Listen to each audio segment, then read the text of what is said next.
Мен аты Зарина Султанбаева. Мен СФ компаниясында иштейм, 4 жылдан бeri. Бизнес, софтвер бизнес жоспар программаларынан мен Атаман компаниясы өзі 430 компанияда ашық филиалы бар. 75 000 адамдан ашық иштейт. 100 тон ашық ар кандай эли иштейт. Ошол үчүн бүгүнкү кечибизде биз өзүбүздүн ар кайсы улуттар традицияларын көрсөтмөкчү. Ошол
Getirerek yarıştık mezgillerin zımına.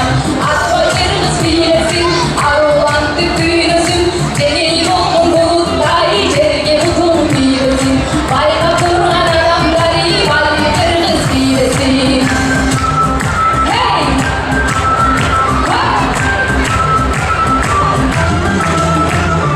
Yer bununla yordu, yer kendim yordu.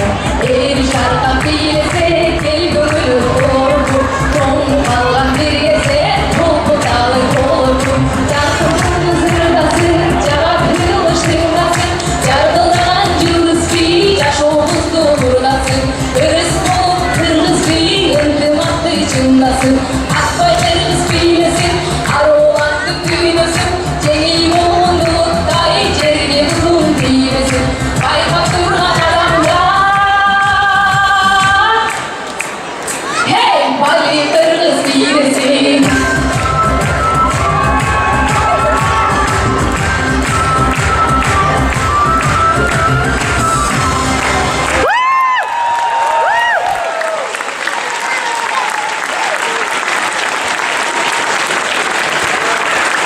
Thank you. Dankeschön. Biz Germaniyaga kızılısına konukka gelgenbiz. Gelsek Haydenberg şahrındagı kırgız kızlar, üniversitede okuyan kızlar, studentlerin bar çoğu. Bugün Jakşınakay SAP деген өздөрүн билеген ошо мировой эмеде 2-3 чоң эмени ээлеген фирмада иштейт экен могу кыздар. Ошолор бүгүн Жакшынакай кыргыздын именно канча өлкөнүн ортосунда кыргыздын бүт жакшылыктарын, кыргыздын кандай жашоосунун баарын тең көрсөтүп, ушуна Жакшынакай тамактарын берип, Артылтой Жакшынакай той кылышты. Баарына ден соолук каалайм, өмүр каалайм. Ушинтип өркүндөп өсө берсин биздин кыргыз кыздарыбыз, балдарыбыз жакшылык эле болсун, тынччылык болсун. Алдыда жүрүшөт. Ар бир эне балам аман эсен болсо экен. Баары тең аман эсен болсун шекер кыздар ал элден айында. Дагы окугула, Кыргызстанды көтөргүлө жаштар.